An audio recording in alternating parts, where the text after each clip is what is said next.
Yo, what is going on, everyone? My name is Nick, or the Notorious Fantasy, and in today's video, I'm bringing you guys Week 7 running back start or sit decisions for fantasy football in 2020. We are going to be going over every single game from Thursday night all the way until Monday night and discuss whether I would start or sit each running back in the given matchup. Now, before I get into this video, I'd like to ask that if at any point throughout this video, you're like, you know what, Nick, I had a great time. This is the greatest video I have ever seen. Make sure you hit that subscribe button down below because not only is it free, I put out content every single day to help you guys win that 2020 Fantasy Football Championship. Real quick before I get into the Thursday night game, I'd like to give you guys a quick word from my friends and my sponsor over at OverlayDFS.com.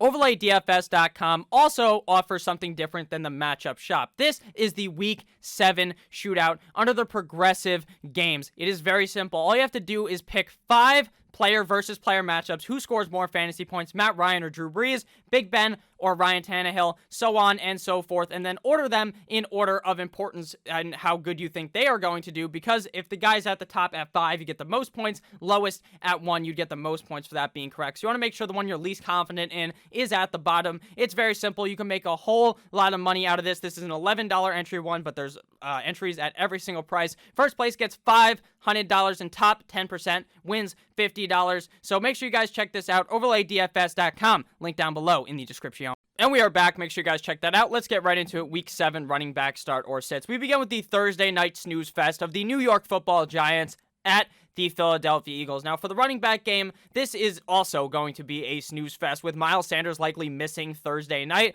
That slots Boston Scott right into the start position for me. Now, Boston Scott, week 1, he's coming into the season, and we're like, holy shit, Miles Sanders is hurt. He's not playing. It's going to be Boston Scott time because Boston Scott has shown promise in his career prior to that, and he goes out there and takes a dump right on your chest. You did your best Odell impression, and you received it, and it got smeared all over you, and you were very disappointed. This week, I'm thinking the same thing might happen, but this matchup is far too juicy for you to go away from it. Boston Scott gets into an excellent chance here up against one of the worst defenses the NFL has ever seen in the New York Football Giants. I think this is going to be a relatively low-scoring game where both teams are running the ball a decent amount, and in that case, I like Boston Scott. Now, I know you might be thinking, Nick, if you think both these teams are going to run the ball, why don't you like Devonta Freeman? And it's simple. Devonta Freeman just isn't all that good. Plus, the Eagles' defense is much better than the Giants' defense, so I don't feel like Devonta Freeman will be all that successful in this match, even given a decent amount of workload for the Giants as well. I don't like Deion Lewis, just don't really see him being all that involved. Now to the Sunday slate of games, we begin with the Carolina Panthers at the New Orleans Saints. The revenge game for Teddy Two Gloves going up against his former team in the New Orleans Saints. Now, Mike Davis has been a roster bolsterer for you the last couple of weeks. Ever since Christian McCaffrey has been out, this guy has been putting up 10-plus points every single week, pretty much 20-plus points on a weekly basis here up against the New Orleans Saints. I feel like the same thing is going to happen again. He just gets so much opportunity, whether that's running the ball, whether that's receiving the ball by catching that shit from Teddy Two Gloves. It does not matter because Mike Davis is going to continue to get that work and elevate himself up the point totals in fantasy football, and I would not be surprised if he was a top 5 back on this week. For Kamara, this guy's a must-start as well. The number 1 running back in fantasy football, as far as I am concerned. This guy is a beast week in and week out. Now, the Carolina Panthers defense is not as shit as I previously thought it would be, but that doesn't really seem to matter at all. Going up against Alvin Kamara, that is going to be a tough guy to cover, especially if Michael Thomas does make his triumphant return this week to the lineup. For sits, Latavius Murray is just a sit for me. I can never feel confident starting him unless Alvin Kamara was dead in a ditch, taking his fucking big dirt nap at the end of his life, because in that case, then Latavius Murray is a very good option, 30-plus points probably in that scenario, but with Alvin Kamara in the lineup, you just can't trust Latavius Murray because all he is a hope for a touchdown. Next game here, we got the Buffalo Bills at the worst team I've ever seen, the New York Football Jets. Which is actually true because based on point differential for the Jets versus the other 0-16 teams that we've seen in the last 10, 20 years, they are by far the worst. They are negative 111 point differential. They put up a goose egg up against the Miami Dolphins, and I expect the Bills to give them the good old 1-2 Mayweather here in this matchup. I don't expect Adam Gase to make it home, but I didn't expect him to make it home from the last 4 fucking games, and he's still somehow coaching in the NFL. I think the fact that they just want to go 0-16, lose every game, and get Trevor Lawrence makes a lot of sense, so they're going to keep Adam Gase, the dumbass, at the head coaching position who's going to get them to do that. Now, the Bills, we do have a bit of a dilemma here because in reality, I don't want to start either of these guys. Devin Singletary and Zach Moss, the double-headed monster. We saw it on Monday night where both of these guys are getting touches, so none of them are really worthy unless they were to end up scoring a touchdown. But to me, this matchup is a little too juicy not to just say, you know what, let me play Devin Singletary and hope to the fantasy lords that he's the one getting a majority of the touches or even the goal line touches to where he can slay the New York Football Jets, because their defense is absolutely atrocious. They took a knee and bent over for the Miami Dolphins. The only good play the Jets have made all year was a butt pick-off up against the Dolphins. They're originally the Jets known for the butt fumble, now the butt pick on Ryan Fitzpatrick, but that's all luck, and the Jets are going to need a lot of luck in order to stop Devin Singletary and Zach Moss, but I feel most confident starting Devin Singletary for the Jets. Old man Frank Gore, the man who's been playing the game since it was originated. He's the guy wearing a fucking leather helmet on the sideline. If this was, the NFL was like hockey back in the day in hockey, if you didn't want to wear a helmet when the rule just got introduced, you didn't have to wear a helmet because you were grandfathered into that. That's how fucking it should be for the NFL, because Frank Gore would still be wearing a goddamn leather helmet. This guy is far too old. He's going to get you like 60 yards. Death taxes, 50-plus yards for Frank Gore. That's just a fact, but I don't think he's going to be all that useful. The only interesting guy is LaMichael P. Ryan, cousin of Samaje P. Ryan, former Washington football team running back, who's actually pretty solid but didn't get a lot of work up against the Dolphins, so he's an interesting add, but definitely not an interesting start up against the Buffalo Bills. Next game here, we got the Cleveland Browns at the Cincinnati Bengals, the rematch of week number 2's Thursday night football game, where Kareem Hunt went absolutely crazy on those motherfuckers, and that's with Nick Chubb healthy.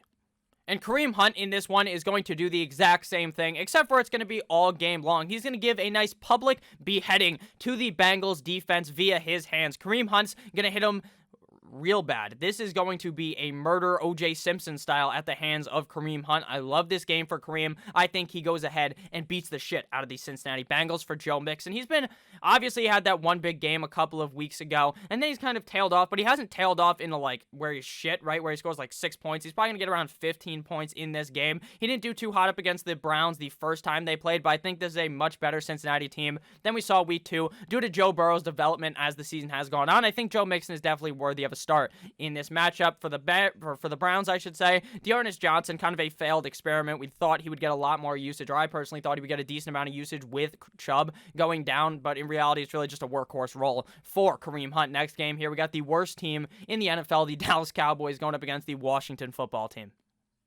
Now, I don't know what was funnier. The Washington football team, or not the Washington football team, the Dallas Cowboys getting demolished, getting their back blown out on Monday by the Arizona Cardinals, or the fan in the stands who was wearing a fucking Yankees mask and a Cowboys jersey. That is the epitome of a Dallas Cowboys fan. Those motherfuckers like the Cowboys, they like the Lakers, and they like the New York Yankees. It's just hilarious. And then there was the guy crying in the stands, and his girlfriend's like, babe, it's okay, man. No need to cry over the Dallas Cowboys. They haven't won a Super Bowl in God knows how long. They haven't won the Super Bowl since you could fucking watch it on DVD. You gotta go watch a VHS if you want to see that. So enough slander for the Cowboys fans. They're going up against the Washington football team this week, and Ezekiel Elliott is going to be a start. Now, I understand there's going to be people saying, Zeke fucked me over last week. I understand. The guy had butterfingers for hands. He was fumbling the ball left and right, fumbled the ball 2 games, got benched for Tony Pollard. But in this game up against the Washington football team, even up against a tough front seven, if they want to win the game, they have to feed Ezekiel Elliott, jam the ball down his throat, and I think he's really involved here up against the Washington football team. For Antonio Gibson, he's kind of been hit or miss. Not really hit or miss, but he's just been not so great, not so bad. J.D. McKissick has been very involved ever since they made the quarterback switch out. McKissick is just a little more involved with these new quarterbacks playing. So I'm not saying that Antonio Gibson's going to put up a shitter game here, because the Cowboys defense could not stop Kenyon Drake, and Kenyon Drake looked about as useful as a used condom the last couple of weeks of the season before his last 2 games. So with that said, I think J.D. McKissick is not worthy of a start. If you're in a deeper kind of league, you can start him. I definitely prefer Antonio Gibson, though, but I am a bit cautious when it comes to starting Antonio Gibson for the Cowboys. Unless Zeke is dead in a fucking ditch, there's no way I'm starting Tony Pollard on the off chance that he fumbles the ball 2 times again. Next matchup here, we got the Packers at the Houston Texans. Now, the Houston Texans, I actually feel bad for them. They played very good up against the Tennessee Titans and ended up losing the game due to a coin flip. That's all overtime is, pretty much. Obviously, you have to play defense, and they did not. They let the Titans destroy them, but it's not really super fair. It's like the only sport where not both teams really get the opportunity to touch the ball, which kind of sucks. But at the end of the day, I think it's better personally than the college football rule, strictly because fantasy would look absolutely disgusting. If 2 NFL teams went to overtime, the score would be 7 million players would score 7 million points in those games. Packers at Texans. I like Aaron Jones in this matchup. I like Aaron Jones every week. This guy is ultra involved in this offense. He didn't play as good up against the Tampa Bay Buccaneers because they got their shit stomped in by Tampa Bay, Tom Brady and friends. But Aaron Jones has been very reliable on a weekly basis, scoring touchdowns every single week, being one of the main aspects of this team. Now, Davante Adams likely to make his triumphant return this week, which will cause for some concern of Aaron Jones' usage going down, not really in the rushing game, but in the pass-catching game. But I'm not all that worried, especially up against a not-so-hot Houston Texans defense for the Packers.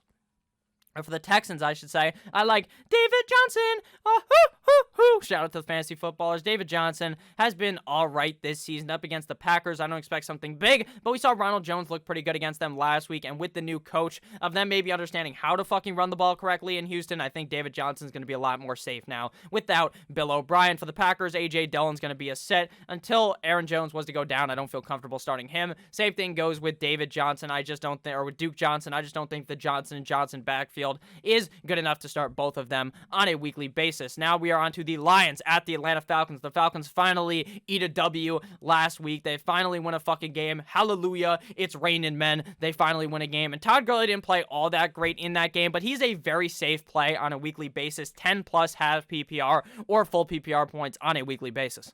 With that said, though, the Lions' defense being so bad at defending against the run, I think that Todd Gurley could be able to put up a top 5 performance on the week. Not guaranteed, but I do think he has a decent amount of upside in this game, even though his upside is kind of capped by the high amount that the Lions like to throw, or that the Falcons like to throw the ball. Now, for the Lions, DeAndre Swift looked very, very good last week in that game up against the Jacksonville Jaguars. The Atlanta Falcons defense, I don't even think is as good as the Jaguars defense at defending the run, and the Jaguars defense is absolutely atrocious at doing that. So I think that DeAndre Swift should be able to have another good game, but the biggest worry about this is that Matt Patricia is such a dumbass.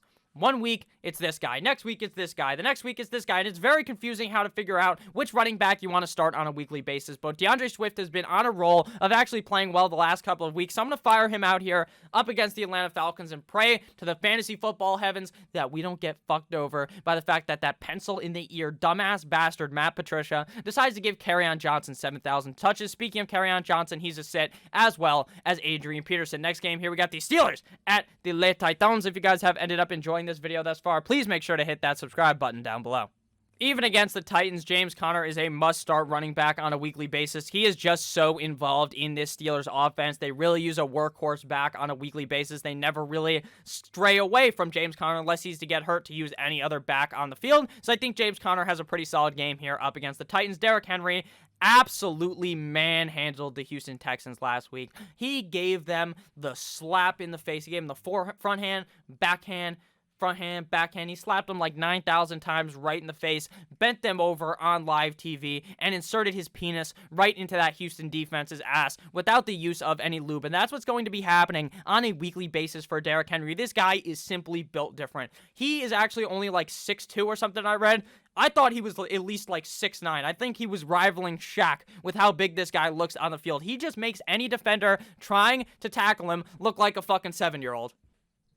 It's like if you were to take on like 12 5-year-olds and you just marched all the way through them, just stiff-arming them, pushing them away, doing all that. That's what Derrick Henry does to real grown-ass men. And even up against a tough Steelers defense, I don't expect anything but greatness out of Derrick Henry. And Benny Snell, like I said, is a sit. Anyone is a sit on the Steelers when James Conner is healthy. Next game here, we got the Seattle Seahawks at the Arizona Cardinals. This is a very interesting matchup, in my opinion, considering the Cardinals are on a nice roll recently, and the Seahawks are on a complete roll because they have never lost a single fucking game this season. Chris Carson seems to be a vital part of this offense, even when Russell Wilson is cooking and throwing the ball a lot more than he has in the past. It hasn't seemed to matter because Chris Carson is involved both in the rushing game as well as the pass catching game, and he will get his up against the Arizona Cardinals. I understand last week the Cardinals lit Ezekiel Elliott up, but that's not going to happen to Chris Carson. Kenyon Drake, all right, it's another good matchup here for him. The Seattle defense is not that amazing against the run. Now, I'm not saying Kenyon Drake is going to bust up a 69-yard run like he did at the end of that game last night. Very nice.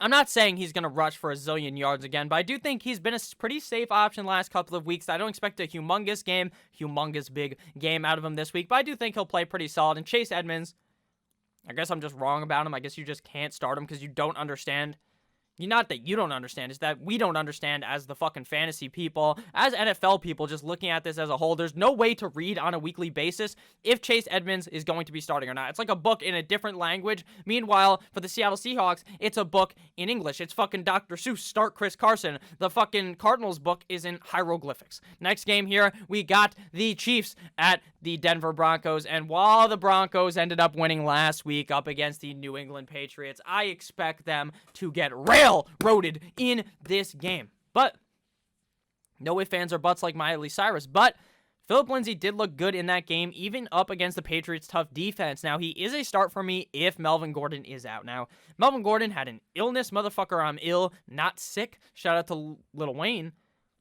I don't know. Was he sick? Was he getting fucked over because he did the DUI? What's happening there? I don't know. So if Melvin Gordon plays, you sit both of them. If Melvin Gordon doesn't play, you play Phillip Lindsay. Not with a lot of confidence, but he'll be pretty solid. For the Chiefs, this is the interesting spot. Do you play CEH? Do you play Le'Veon Bell? I'm going out there and I'm rolling them both out. I'm firing them both out there. Fire the fucking cannons up against the Denver Broncos. They don't have the greatest run defense. I think both these guys could be productive. Now, we saw CEH run a train on the Buffalo Bills defense, and what was funny was he still got vultured by Darrell Williams, so don't expect CEH to be seeing many touchdowns this year, because when they get on the goal line, they're like 5 fucking yards away, an inch away. It doesn't matter. Bell is coming into the game, and he is going to ram over the defenders and score that touchdown. I'm sorry to tell you that if you're a CEH owner, but that is exactly what is going to happen. So I'm firing them both out there. The one I feel more confident in is CEH for this week, but for the future, I think I feel a little more confident in Le'Veon Bell. Next game here, we got the Jacksonville Jaguars at the Los Angeles Chargers. In this one, I like James Robinson of the Jacksonville Jaguars. This guy has just been the definition of safety. Type in the Webster, or look in the Webster dictionary, look at safety. You see a nice picture of James Robinson holding up his thumbs.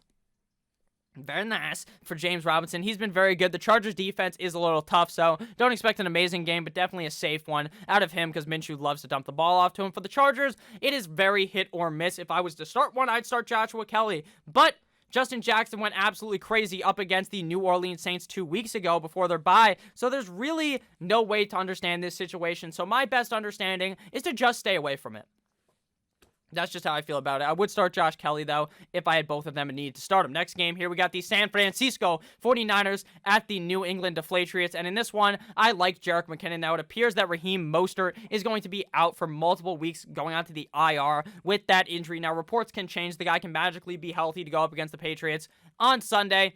And I would have no clue right now, because I'm recording this at Tuesday at 4:20 p.m. Eastern Standard Time. Jerick McKinnon here is a good start, though. He is very reliable for the 49ers. Clearly the number one guy on that team when Mostert is out. So I like him here up against the New England Deflatriots. For James White, this guy's also a very safe running back on a weekly basis. Just gets a whole lot of dump-offs from Cam Newton in New England. So I'll start him here up against the Niners. Damian Harris is a no. Dikembe, no, because he didn't get all that much work last week up against the Broncos. But maybe that's because they were down, but I don't expect this one to be a railroading by the Patriots of the 49ers. It's probably going to be a very close game. Next one here, we got Tampa Bay, Tom Brady, and the Buccaneers going up against the Las Vegas Raiders on Sunday night. In this game, I like Ronald Jones going up against the Las Vegas Raiders. Ronald Jones has just been very good the last couple of weeks. Now, Uncle Lenny may end up returning in this one, which will kind of fuck him over, because if Leonard Fournette plays, I'm a bit scared of starting Ronald Jones. I still would start him up against the Raiders, but with that said, I would feel a lot less confident, because Ronald Jones was so involved in the pass catching game last week, as well as in the rushing game. He's really proved that he is a quite talented running back in the NFL. For Josh Jacobs, he's an insta start on a weekly basis. It's a push to start. I got a sex drive push to start from that song from when I was younger. Josh Jacobs is a baller. He gets the ball a lot on the Raiders, so I start him up against the Buccaneers. Pretty no-brainer there. Pretty smart there. Pretty wicked smart of me. And final game here, we got the Monday Night Football game between the Bears, and 9-inch Nick Foles going up against the Los Angeles Rams. I would sooner let Stevie Wonder try to throw one of these guys in my lineup than me trying to determine which fucking Rams running back to start on a weekly basis, because my guess is as good as his jamming the fucking keyboard, because I have no idea. Akers comes back. I'm like, all right, he's going to get some snaps. Doesn't get any. Darrell Henderson dominates the snap count. Malcolm Brown dominates the snap count because Cam Akers isn't there, so no one does anything. Now what happens if Akers is used up against the Bears? The Bears already have a tough run defense, so I'm staying clear away from the Rams backfield. For the Bears, I like David Montgomery. Just been so involved with 9-inch Nick Foles with the dump-offs. I'm not saying he's going to have an amazing game here. The Rams defense is a little bit tough up against the run as well as the pass, but I do expect David Montgomery to still be startable in fantasy football this week. So thank you guys all for watching this video. If you did end up enjoying at any point, please make sure to hit that subscribe button down below. I would really appreciate it. Make sure you guys check out overlaydfs.com. Link down below in the description. Have a great rest of your guys' day. I'll see you motherfuckers tomorrow with another banger of a video. Goodbye!